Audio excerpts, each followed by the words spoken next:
Los volcanes estaban en incesante erupción y había más agua que en nuestra época actual.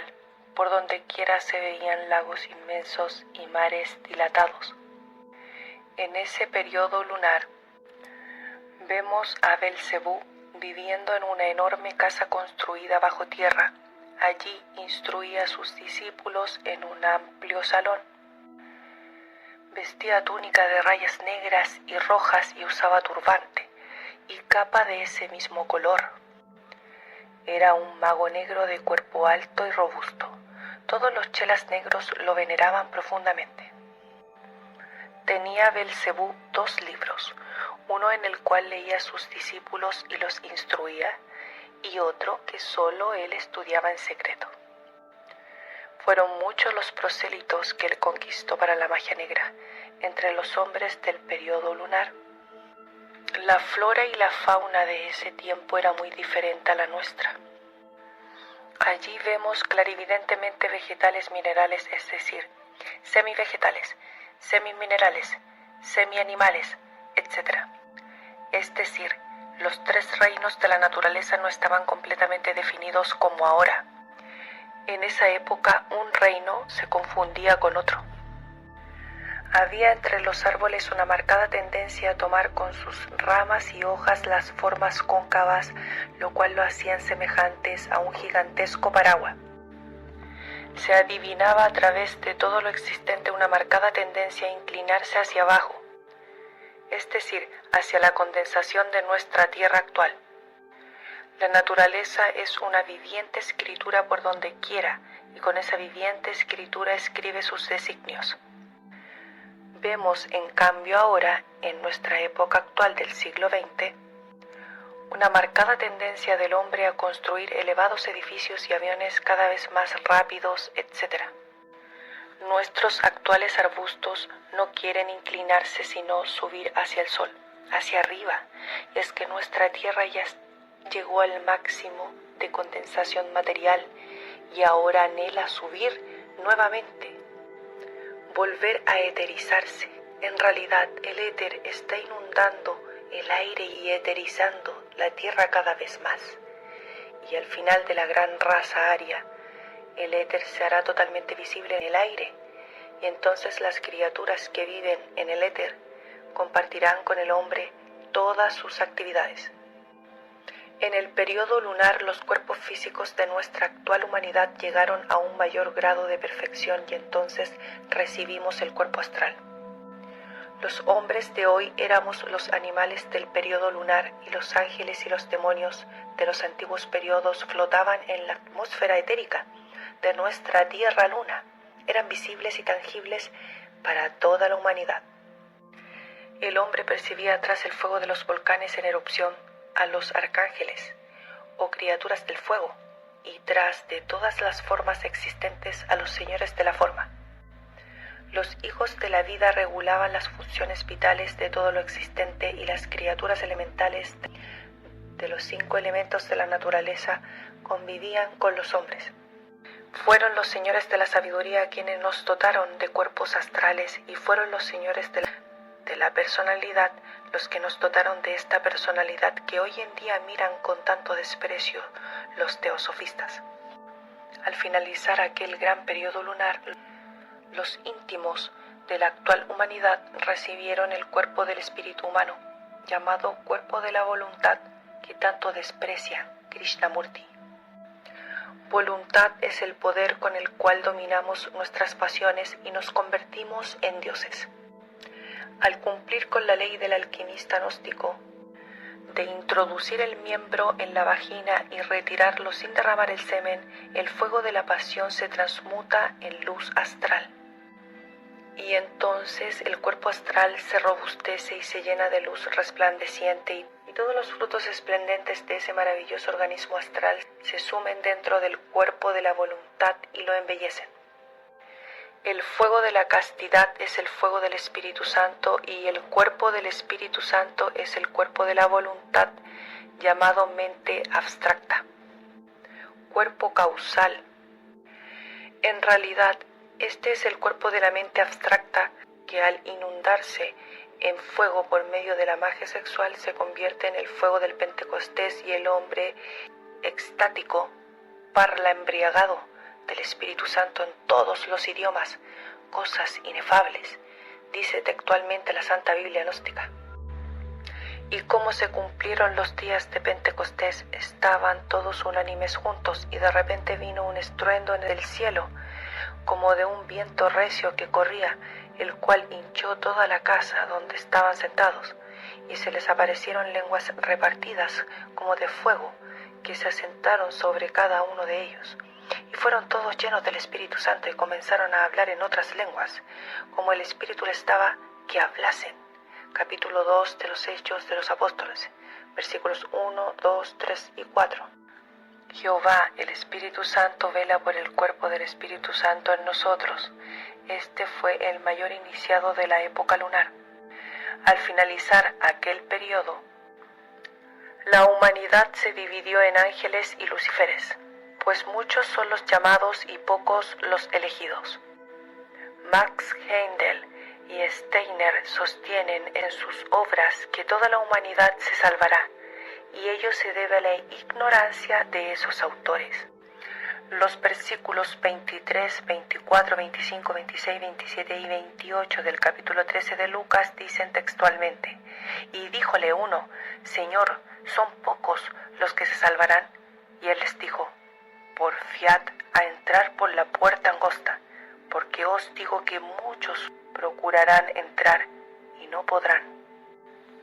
Después que el padre de familia se levantare y cerrare la puerta, y comenzaréis a estar fuera y llamar a la puerta diciendo: Señor, Señor, ábrenos, y respondiendo os dirá: no os conozco, ¿de dónde seáis? Entonces comenzaréis a decir delante de ti: hemos comido y hemos bebido, y en nuestras plazas enseñaste. Yo os dirá: digo que no os conozco, de dónde seáis, apartaos de mí, obreros de iniquidad. Allí será el llanto y el crujir de dientes, cuando viereis a Abraham y a Isaac y a todos los profetas en el reino de Dios y vosotros excluidos.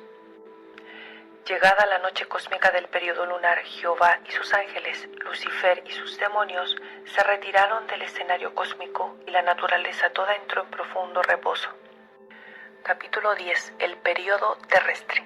Pasada la noche cósmica del periodo lunar, el universo se condensó en la nebulosa de que nos habla Laplace. Este fue el comienzo de la época físico-química en la cual vivimos nosotros. La naturaleza recapituló los pasados periodos cósmicos tal como alegóricamente lo describe el Génesis. En el principio creó Dios los cielos y la tierra estaba desordenada y vacía, y las tinieblas estaban sobre la faz del abismo, y el Espíritu de Dios se movía sobre la faz de las aguas. Génesis versículos 1 y 2, capítulo 1. Estos fueron los tiempos de la nebulosa de Laplace, durante los cuales la Tierra recapituló la época de Saturno. Y vio Dios que la luz era buena, y apartó Dios la luz de las tinieblas. Versículos 3 y 4 del Génesis. Las moléculas de la nebulosa caliente y oscura entraron en fricción bajo el poderoso impulso de la palabra perdida del Creador, y entonces la nebulosa se hizo ígnea. Esta fue la época hiperbórea, durante la cual entraron en actividad los átomos solares de la época solar. Nuestra Tierra fue entonces un globo ígneo lleno de la sabiduría del fuego y de la luz que el mismo fuego produce. Y en ese globo ardiente vivieron los arcángeles, que fueron los hombres de la época solar, y se expresaron en toda la plenitud de su sabiduría. Y dijo Dios: haya expansión en medio de las aguas, y separó las aguas de las aguas. E hizo Dios la expansión, y apartó las aguas que estaban debajo de la expansión de las aguas que estaban sobre la expansión. Y fue así. Y llamó Dios a la expansión cielos, y fue la tarde y la mañana del día siguiente. Versículos 6, 7, 8 del capítulo 1 del Génesis. Aquí la Biblia sigue hablando de la recapitulación del periodo solar. El globo ardiente al contacto con las húmedas regiones interplanetarias producía vapor de agua y se formaban enormes nubes que al condensarse caían en forma de lluvia, formando enormes mares y pozos que hervían incesantemente. Sobre el globo ardiente y las nubes separaron las aguas del cielo de las aguas del ardiente globo. Y dijo Dios: júntense las aguas que están debajo de los cielos en un lugar y descúbrase la seca. Y así fue. Y llamó Dios a la seca tierra, y a la reunión de las aguas llamó mares. Y vio Dios que era bueno. Versículos 9 y 10 del capítulo 1 del Génesis. Los pozos de agua que hervían incesantemente sobre el ardiente globo vinieron a cristalizarse en forma de incretos sobre la superficie del ardiente globo. Y así se cumplió la palabra del Creador que dijo: descúbrase la seca. Y llamó Dios a la seca tierra. Así fue como se formó la primera costa terrestre, llamada Lemuria. En esta época Lemur, la Tierra recapituló el periodo lunar, porque es una ley de la vida que la naturaleza, antes de iniciar sus nuevas manifestaciones, recapitula todas sus pasadas manifestaciones. El que quiera conocer objetivamente todos los procesos evolutivos de la humanidad, que observe el feto humano desde su concepción. Entre el vientre de la madre, el feto recapitula todas las metamorfosis del cuerpo humano desde sus antiquísimos orígenes. El cuerpo humano es tan solo la escama de nuestra serpiente ígnea, y el universo solar es la escama de la culebra del logos del sistema solar. Cuando la culebra abandona la escama se desintegra. La culebra ígnea es el Kundalini. Veas el capítulo que se titula El bastón de los patriarcas. Hay en Colombia una altísima montaña llamada La Juratena. Dicha montaña está situada en el territorio Vázquez, departamento de Boyacá, a orillas de un río de aguas anchas y profundas, llamado el río Minero. Los campesinos dicen que esa montaña está encantada y cuentan de ella las más antiguas tradiciones. Cuando va a llover, dicen ellos sentir ruido como de enormes moles de piedra que ruedan hacia el abismo. Cuando ellos quieren lluvia, les basta prender fuego a la montaña para tenerla en abundancia. A esos campesinos no les importa un ápice el comentario de los científicos sobre ese particular, pues, como bien dijo Goethe, toda teoría es gris y solo es verdad el árbol de doradas frutas que es la vida. Cuentan aquellos campesinos que a la cumbre de la Juratena se llega por unas escalinatas de piedras labradas por manos antiquísimas. Uno de aquellos campesinos relataba al autor de la presente obra, como al llegar a las escalinatas milenarias fue detenido por una lluvia de piedras tiradas por manos invisibles, y como estuvo a punto de perecer bajo el peso arrollador de una gigantesca mole que estuvo a punto de aplastarlo. Otro campesino exploró las fases de la montaña siguiendo el curso de aquel río de aguas anchas y profundas. Sucedió que en las enormes moles bañadas por las aguas tormentosas del río, encontró un gigantesco templo incrustado en la roca viva. El campesino intentó penetrar al templo por la puerta central. Aquel templo gigantesco tenía 3 puertas, pero se encontró con una gran cantidad de escamas de serpiente y huyó despavorido. Más tarde volvió al lugar para ver el templo, pero ya no encontró nada. El templo desapareció como si lo hubieran devorado las rocas gigantescas.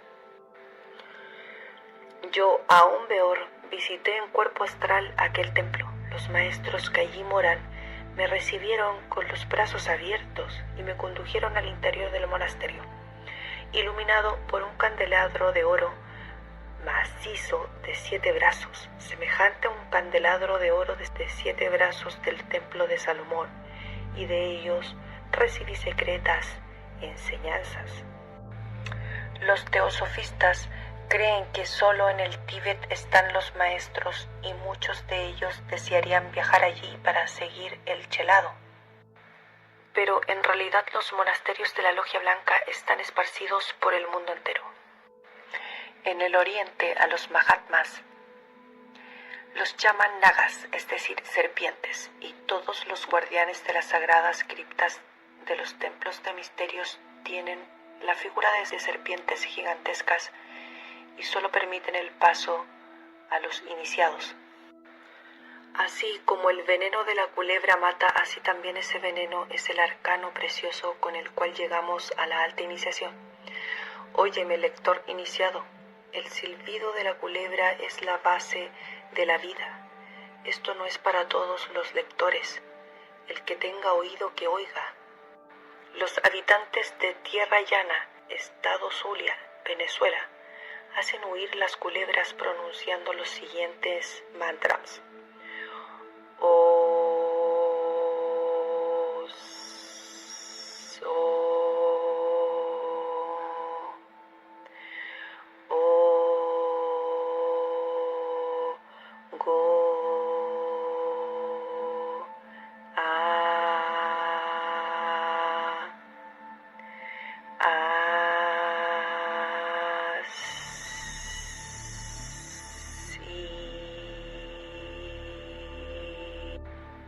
Las vocales de estos mantras son I, A, O, combinadas con la terrible letra S. Aquí hay sabiduría y el que tenga entendimiento que entienda. La S también es vocal, aunque los gramáticos no lo digan. Durante la conexión de magia sexual con la sacerdotisa tenemos que pronunciar estas tres vocales, I, A, O, porque I-A-O es el nombre de nuestra culebra. Para aclarar este capítulo, diremos que la época polar corresponde a la inteligencia mercuriana de la culebra del logos, al calor, la época hiperbórea a los átomos solares de la culebra, al fuego, y la época lemúrica a los átomos lunares de la culebra del logos, la humedad. Nuestro kundalini también está formado por átomos solares y lunares y de una síntesis de átomos omniscientes. Dentro de la culebra ígnea está la sabiduría de las 7 eternidades. La mujer es la vestal del templo y la vestal enciende el fuego del templo. Antiguamente, el fuego solo lo encendían y cuidaban las vestales. Con ello se simbolizaba que solo la mujer es la única que puede encender el fuego del kundalini, de nuestro cuerpo o de nuestro templo.